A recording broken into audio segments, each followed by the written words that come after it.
Hi all. എൻ്റെ face കണ്ടിട്ട് നിങ്ങൾക്ക് എന്തെങ്കിലും വ്യത്യാസം തോന്നുന്നുണ്ടോ? നേരത്തെ എന്നെക്കാളും കുറച്ചും കൂടെ ഗ്ലോ ആയ പോലെയോ അങ്ങനെ എന്തെങ്കിലും തോന്നുന്നുണ്ടോ?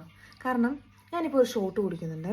ആ ഷോട്ടെന്ന് വെച്ച് കഴിഞ്ഞാൽ എൻ്റെ കൂടെ വർക്ക് ചെയ്യുന്ന എൻ്റെ ഒരു ഫ്രണ്ട് ഉണ്ട്, നാദിയ എന്ന് പറയുന്നത്.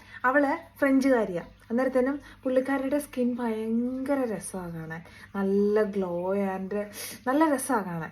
അന്നേരത്തേനും ഞാനൊരു ദിവസം, നമുക്ക് മലയാളികൾക്കൊരു പ്രത്യേക ഒരു ഇതുണ്ടല്ലോ, ഒരു സ്വഭാവം ഉണ്ടല്ലോ, എന്താണെന്ന് വെച്ച് കഴിഞ്ഞാൽ ചകഞ്ഞ് കഴിഞ്ഞാൽ അത് എന്നതാ എന്നുള്ളത് അറിയാൻ വേണ്ടിയിട്ട് ഞാനന്നേരം ഒരു ദിവസം ചോദിച്ചു, നിൻ്റെ സ്കിൻ ഭയങ്കര സോഫ്റ്റ് ആൻഡ് ഗ്ലോയി ആണല്ലോ, അന്നേരത്തേനും എന്നാ അതിൻ്റെ സ്പെഷ്യാലിറ്റി, നീ എന്തെങ്കിലും സ്പെഷ്യലായിട്ട് കഴിക്കുന്നുണ്ടോ? അങ്ങനെ ചോദിച്ചപ്പം അവൾ എനിക്ക് പറഞ്ഞു തന്ന ഒരു ചെറിയൊരു ഷോട്ട്, ഒരു ഈസി ഷോട്ടാണ്. അതെന്ന് ഞാനിപ്പോൾ കഴിക്കുകയും അത് കഴിക്കാൻ തുടങ്ങിയതോടെ എനിക്ക് എൻ്റെ സ്കിന്നിൽ ഭയങ്കര വ്യത്യാസം ഫീൽ ചെയ്യാൻ തുടങ്ങി. അതുപോലെ തന്നെ എൻ്റെ വയറ് കുറച്ചും കൂടെ കുറഞ്ഞു, അങ്ങനെയൊക്കെ എനിക്ക് ഫീൽ ചെയ്യാൻ തുടങ്ങി. അന്നേരം ഞാനോർത്ത് അത് നിങ്ങൾക്കും കൂടെ ഷെയർ ചെയ്ത് കഴിഞ്ഞാൽ നിങ്ങൾക്കും അത് ഭയങ്കര നല്ലതായിരിക്കും. സോ അതെന്താണെന്ന് നോക്കാമേ. അപ്പോൾ അതിനാദ്യം തന്നെ വേണ്ട ഒരു ലെമണാണ്. ലൈം അല്ല കേട്ടോ, ലെമണാണ് നമ്മളിവിടെ യൂസ് ചെയ്യുന്നത്. സോ ലെമൺ നമുക്ക് ഹാഫായിട്ട് കട്ട് ചെയ്യാം. ഈ ഷോട്ടിന് ഹാഫ് ലെമൺ മതി കേട്ടോ, ഒത്തിരി ലെമണിൻ്റെ ആവശ്യമില്ലേ. ഇനി നമുക്ക് വേണ്ടത് ഒരു 2 ടേബിൾ സ്പൂൺ ഓഫ് ഒലിവ് ഓയിലും കൂടെ ആവശ്യമുണ്ട്.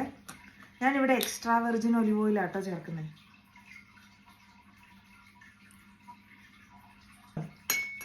ഹാഫ് ലെമണും 2 ടേബിൾ സ്പൂൺ ഓഫ് ഒലിവ് ഓയിലും കൂടെ, ഇത് രണ്ടും കൂടെ ഉള്ളൊരു ഷോട്ടാണ്. ഇത്രേ ഉള്ളൂ, സിമ്പിളാണ്.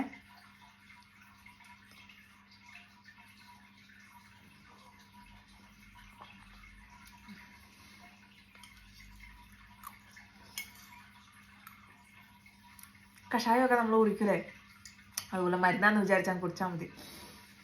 പിന്നെ എന്ത് കാര്യം ചെയ്യാനാണേലും അതിൻ്റെതായ കഷ്ടപ്പാടുണ്ട്.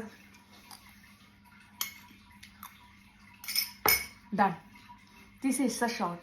ഒന്ന് ട്രൈ ചെയ്ത് നോക്കട്ടോ, ഭയങ്കര സൂപ്പറാണ്.